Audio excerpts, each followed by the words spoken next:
Baik, pada kesempatan kali ini saya akan memaparkan materi mengenai landasan IPTEK sebagai landasan pengembangan kurikulum. Namun, sebelum itu mari kita pahami terlebih dahulu mengenai pengertian ilmu pengetahuan dan teknologi. Pertama-tama, kita akan membahas pengertian ilmu ya teman-teman. Ilmu dalam bahasa Indonesia seringkali dipadankan dengan sains atau sains dan disandingkan dengan kata pengetahuan menjadi ilmu pengetahuan. Ilmu ialah pemahaman atau kesadaran mengenai suatu pengetahuan dengan fungsi untuk mencari, menyelidiki, menganalisis suatu hipotesis. Ilmu memiliki arti sebuah pengetahuan yang didapat dengan menempuh beberapa metode dalam belajar dan pengalaman. Ilmu dapat dikatakan sebuah pengetahuan yang telah valid kebenarannya. Adapun pengetahuan merupakan suatu informasi yang didasari dan diketahui seseorang. Pengetahuan dapat diperoleh dengan cara mengalami atau mendapatkan dari orang lain. Akan tetapi, pengetahuan belum bisa disebut ilmu jika kebenarannya belum teruji. Asal muasal manusia memperoleh pengetahuan dari fakta yang tidak akurat, tidak sistematis, dan tidak berdasar pada teori yang jelas. Sesuai dengan berkembangnya budaya, manusia mulai menyusun teori mengenai banyak hal sesuai fakta yang ada. Dalam perkembangannya, fakta beserta teori tersebut digunakan untuk memahami fenomena lain yang didukung oleh pengalaman. Menurut Hiletaba, pengetahuan itu memiliki tingkatan antara lain adanya konsep, ide-ide pokok, metode perumusan, dan fakta realitas. Adapun beberapa syarat sesuatu bisa dikatakan sebagai ilmu antara lain yang pertama, bersifat objektif. Yang kedua, metodis, yaitu cara yang dilakukan untuk mencegah adanya kesalahan dalam melakukan pencarian terkait hakikat kebenarannya sesuatu. Yang ketiga, sistematis, yaitu sebuah rincian yang terstruktur dalam melakukan pengkajian terhadap suatu objek serta dapat menyimpulkannya menjadi lebih sederhana. 4. Universal, yaitu kebenaran yang didapat setelah melakukan pengkajian bersifat umum yang artinya bisa diterima oleh semua atau sebagian besar lingkungan dan realitas. Selanjutnya yaitu definisi teknologi. Teknologi pada hakikatnya merupakan implementasi dari ilmu pengetahuan dan menduduki peranan penting dalam kehidupan manusia. Teknologi lahir dari karya pikir manusia melalui proses ilmiah guna mencapai tujuan yang optimal. Teknologi juga dapat diartikan sebagai sarana manusia untuk menyediakan kebutuhan. Tujuannya ialah menciptakan suatu kondisi yang efektif, efisien, dan sinergis terhadap pola perilaku manusia. Salah satu indikator kemajuan peradaban manusia yaitu dapat diukur dari kemajuan iptek. Teknologi dibuat untuk mendukung kehidupan manusia dalam berbagai aspek.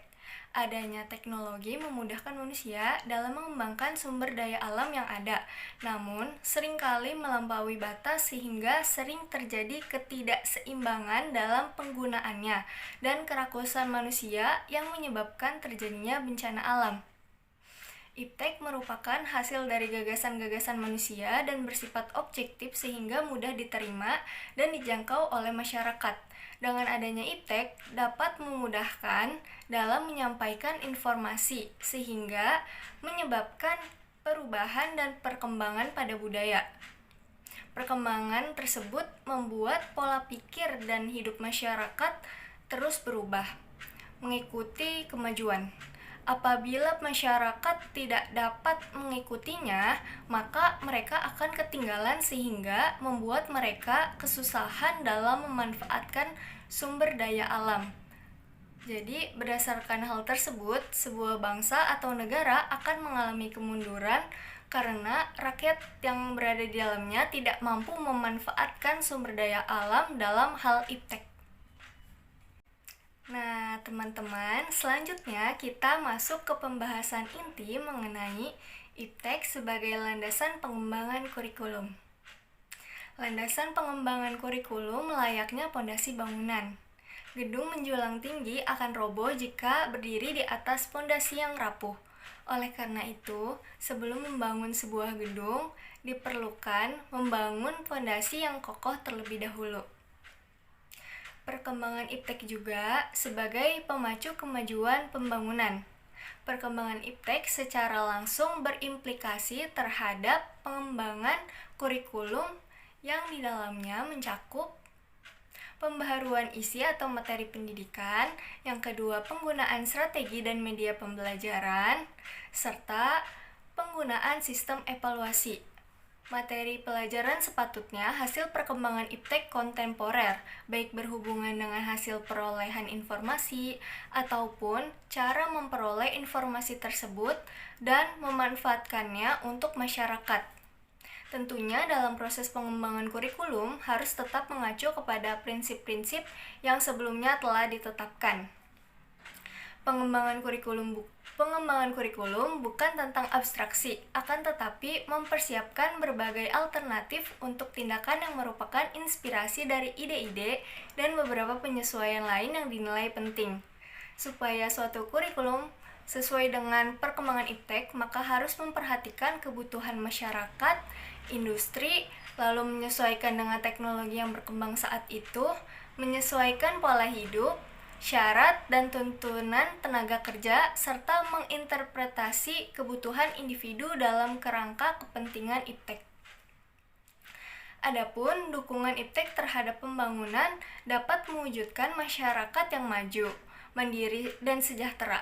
Perkembangan iptek semakin cepat dan persaingan antar bangsa semakin meluas. Oleh karena itu dibutuhkan pemanfaatan, pengembangan, dan penguasaan iptek yang mana akan memberikan implikasi terhadap pengembangan sumber daya manusia. Tercapainya kemampuan sumber daya manusia agar dapat memanfaatkan, mengembangkan, dan menguasai iptek, maka diperlukan beberapa hal yang dijadikan sebagai dasar, yaitu yang pertama, pembangunan iptek selayaknya berada dalam keseimbangan yang efektif juga dinamis dengan pembinaan SDM, pelaksanaan penelitian, pengembangan sarana prasarana iptek. Yang kedua, penyusunan iptek terarah pada peningkatan kehidupan bangsa dan kualitas kesejahteraan. Yang ketiga, pembangunan iptek sepadan dengan nilai-nilai agama, kondisi sosial budaya, nilai luhur, dan lingkungan hidup. Yang keempat, penyusunan iptek harus berdasar pada upaya peningkatan efektivitas penelitian, efisiensi, produktivitas, dan pengembangan yang lebih tinggi. Yang kelima, pembangunan iptek harus dapat memberikan solusi penyelesaian masalah yang konkret. Adapun contoh pengaruh iptek dalam pengembangan kurikulum. Saat ini, pemerintah dan seluruh penggerak pendidikan terus berjuang dan bekerja sama untuk mengembangkan kurikulum. Sebagaimana perkembangan saat ini, banyak inovasi pembelajaran yang diimplementasikan di berbagai sekolah. Contohnya, multimedia pembelajaran interaktif online untuk media pembelajaran online baik audio, visual maupun audiovisual diantaranya.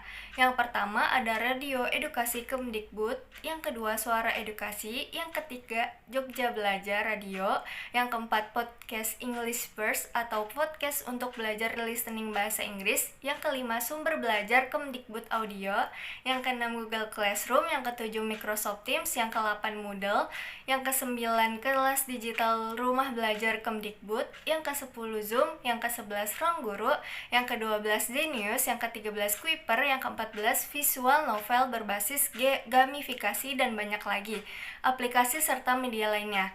Kemudian evaluasi pembelajaran dengan menggunakan geschool.net yang dapat diakses melalui smartphone, iPhone, ataupun komputer.